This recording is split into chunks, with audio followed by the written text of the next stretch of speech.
दादा, मी काय म्हणतोय, आम्ही मुलांच्या शाळेजवळ एक फ्लॅट बघितलाय आणि तिथे शिफ्ट व्हायचं म्हणतोय. मंदार चाचरत म्हणाला. काय शिफ्ट व्हायचं म्हणजे तू हे घर सोडून जाणार? रवी विश्वास न बसून त्याच्याकडे पाहतच राहिला. हो दादा, अरे मुलांनाही शाळा जवळ पडेल. शिवाय मुलं आता मोठी होत आहेत. चारूचंही फ्रेंड सर्कल मोठं झालंय. तुम्हाला याचा त्रास होऊ नये म्हणून आम्ही हा निर्णय घेतलाय. स्वतंत्र झालं की आम्हालाही आमच्या जबाबदाऱ्या समजतील. ते ऐकून रवी सुन्न झाला. त्याने रेखाला हाक मारली. रेखा, बघ ग, हा मंदार काय म्हणतोय. रेखा बाहेर आली. ऐकलं का रेखा, हा मंदार वेगळं व्हायचं म्हणतोय. काय भाऊजी, अहो तुमच्या मनात हा विचार आलाच कसा? अहो काय कमी आहे ते? रेखाचा बोलता बोलता गळा दाटून आला. चारू तिथेच उभी होती. ती पटकन पुढे आली. अहो वहिनी, वेगळं होतंय म्हणजे फक्त आम्ही वेगळ्या घरात राहणार आहे. मनाने तर आपण एकत्रच आहोत. एकमेकांकडे आपलं येणं जाणं सुरूच राहील. रेखाने तिच्याकडे रागाने पाहिलं. मंदारला नाही तर हिलाच वेगळं व्हायचंय हे तिच्या लक्षात आलं. आणि किती समजावलं तरी ती ऐकणार नाही हेही तिला माहीत होतं. तुम्हाला काय वाटेल ते करा, ती रागाने बोलली आणि किचनमध्ये निघून गेली. 2 दिवसांनी रवीने आपलं सामान ट्रकमध्ये घालून शिफ्ट केलं. सगळ्यात अवघड गेलं ते मुलांना समजावणं. मुलं रवी काकाचं घर सोडायलाच तयार नव्हती. रवीच्या मुलांशी त्यांचं एवढं सख्य होतं की एकमेकांशिवाय ती जेवणसुद्धा करत नसायची. सोबत खेळणं, सोबत अभ्यास करणं यामुळे त्यांचं एकमेकांवर खूप प्रेम होतं. निरोप घेताना ती एकमेकांना सोडत नव्हती. मुलंही काका राहू द्या ना त्यांना इथेच, आम्हाला करमणार नाही त्यांच्याशिवाय, असं म्हणत होती.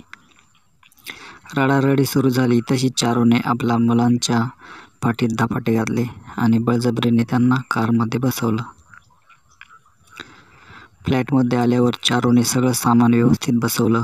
मग मंदारला म्हणाली, कसलं मोकळं मोकळं वाटतंय मंदार. शेवटी आपलं घर ते आपलं घर. किती स्वातंत्र्य आहे बघ इथे. केव्हाही झोपा, केव्हाही उठा, वाटेल तेव्हा TV पहा, नाहीतर मोबाईलशी खेळत बसा, कुणी काही म्हणणार नाही. आता आपण काहीही खायला करू शकतो. मी माझ्या कितीही मैत्रिणींना बोलावू शकते, पार्ट्या करू शकते. चारू दादाकडेही आपल्याला खूप स्वातंत्र्य होतं. तिथेही तू सकाळी 9 पर्यंत झोपायचीस, रात्री 11 पर्यंत TV बघायचीस, कधी कोणी तुला अडवलं नाही. अरे पण शेवटी ते रवी दादाचं घर ना, नाही म्हटलं तरी बंधनं येणारच. मंदार काही बोलला नाही. रात्री झोपताना मंदारला आठवलं, त्याचं लग्न झाल्यावर 6च महिन्यांनी वेगळं होण्यासाठी चारूने मंदारवर दडपण आणलं होतं. पण तू आलीस आणि 6च महिन्यात एका घराची 2 घरं केली. असं होईल आणि लोक तुलाच नावं ठेवतील. तेव्हा वर्ष होऊ दे, मग बघू, असं सांगून मंदारने तिला गप्प केलं होतं.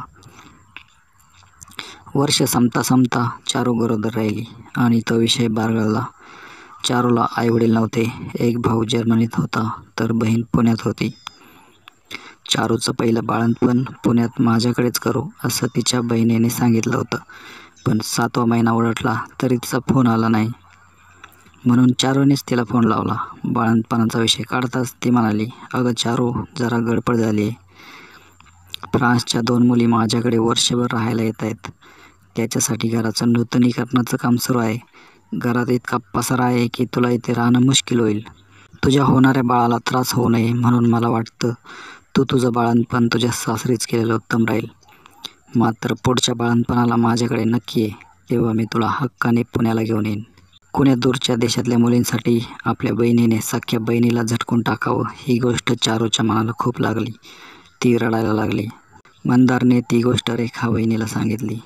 वहिनीने चारूला जवळ घेतलं आणि म्हणाली, अगं वेडे, रडतेस कशाला? मी आहे ना, हे तुझं माहेरच आहे असं समज. आपण करू सगळं व्यवस्थित, काही काळजी करू नकोस. चारूची डिलिव्हरी झाली. सिझेरियन झालं. प्रतीक्षाचा जन्म झाला. प्रतीक्षा वर्षाची झाली आणि चारूच्या अंगात समाजसेवेचं वारं संचारलं. 1 वर्षाच्या प्रतीक्षाला रेखा वहिनीवर सोपवून चारूच्या महिला मंडळाच्या मीटिंग्स कार्यक्रम सुरू झाले. आकर्षक व्यक्तिमत्व आणि उत्तम वक्तृत्व यामुळे ती लवकरच प्रसिद्ध झाली. वर्तमानपत्रात तिचे फोटो झळकू लागले. तसं चारूचं घरातलं लक्ष कमी झालं.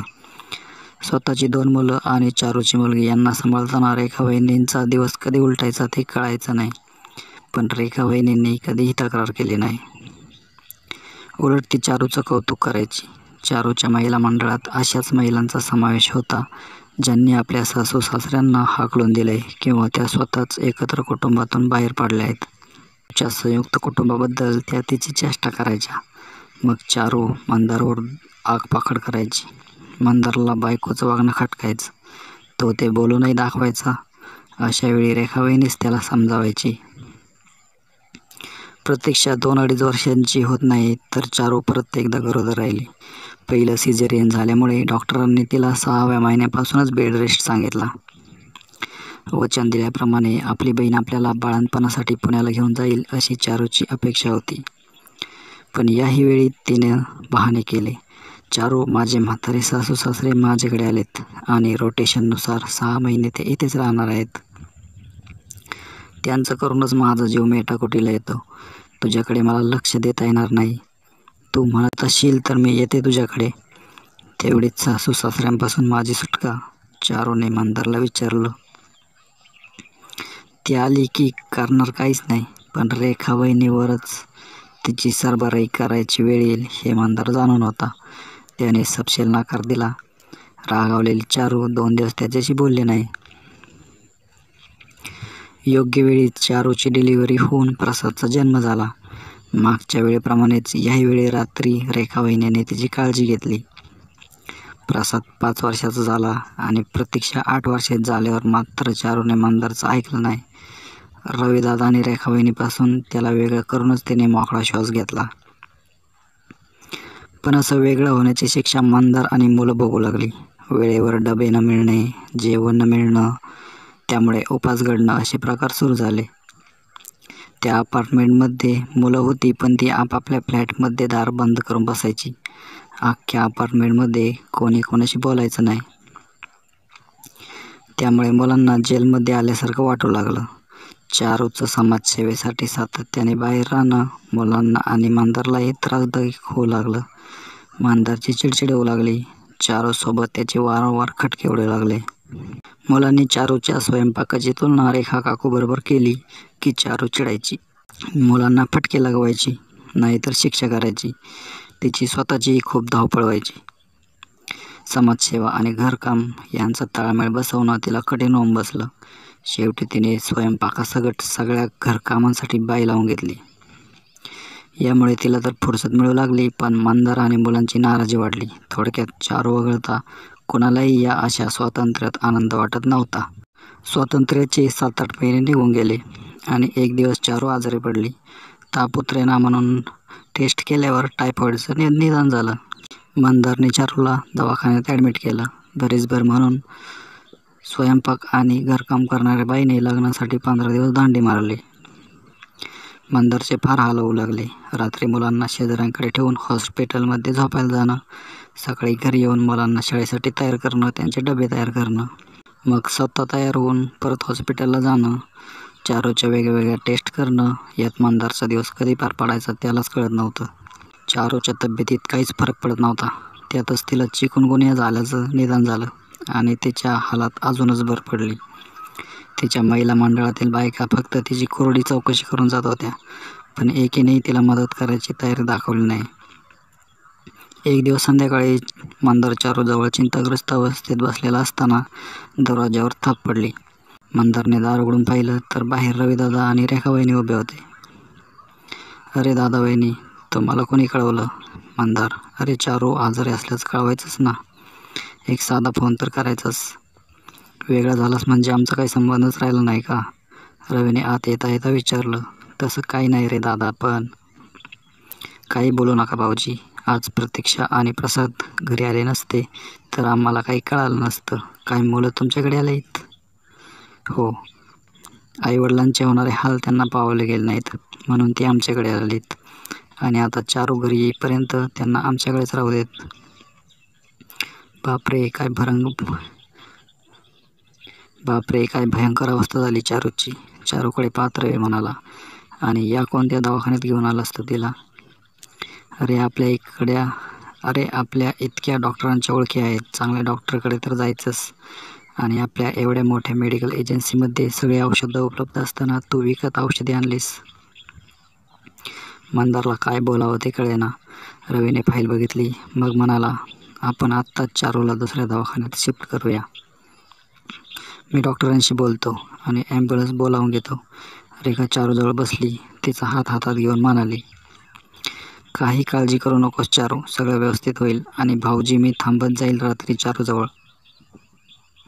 तुम्ही जाऊन आराम करा. ते ऐकून चारूच्या डोळ्यातून अश्रू वाहू लागले. 15 दिवसांनी बरी झाल्यावर चारूला रेखाबाईंनी आपल्या घरी घेऊन आली. संध्याकाळी मंदारने बाहेर खेळणाऱ्या मुलांना हाक मारली. चला मुलांनो, आपल्याला आता घरी जायचं आहे. प्रतीक्षा, आपला भाऊ आणि रवीच्या मुलांसह आत आली. मंदारसोबत रवी, चारू आणि रेखाबाईंनी बसली होती. मी नाही येणार तिकडे. तुम्ही मला किती बोला, मारा, पण मी तिकडे येणार नाही. मी रवी काकाकडेच राहणार आहे. सगळेजण तिच्याकडे आश्चर्याने बघत असतानाच छोटा प्रसाद आपल्या बहिणीला बिलगला आणि म्हणाला, मी पण नाही येणार. मंदार त्यांच्या निश्चयापुढे आणि आवाजातल्या ठामपणापुढे निशब्द झाला. असा निश्चय आणि ठामपणा आपण का दाखवू शकलो नाही याची त्याला खंत वाटली. ठीक आहे, मग मी सुद्धा तिकडे जाणार नाही. मंदार चारूकडे पाहत म्हणाला. चारूच्या डोळ्यात अश्रू जमा झाले. तिने रेखाबाईंचे पाय धरले. बहिणी, मी चुकले, मला माफ करा. मी खूप वाईट वागले तुमच्याशी. रेखाबाईंनी तिला उचलून जवळ घेतलं. अगं वेडे, एकमेकांना सुखदुःखात साथ देण्यासाठीच तरी बंधनं असतात. मला कल्पना आहे की एकत्र कुटुंबात प्रायव्हसी मिळत नाही. पण ज्या सुखाकरिता आपण ही बंधनं तोडून स्वतंत्र होऊ पाहतो, ती सुख क्षणिक असतात. आपल्यापेक्षाही लहान मुलं बघ किती शहाणे असतात.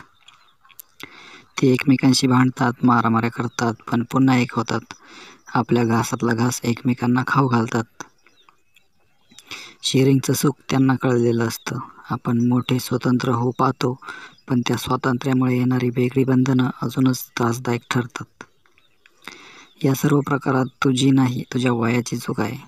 लग्न झाल्यानंतर मलासुद्धा आपला राजा-राणीचा संसार असावा असं वाटायचं.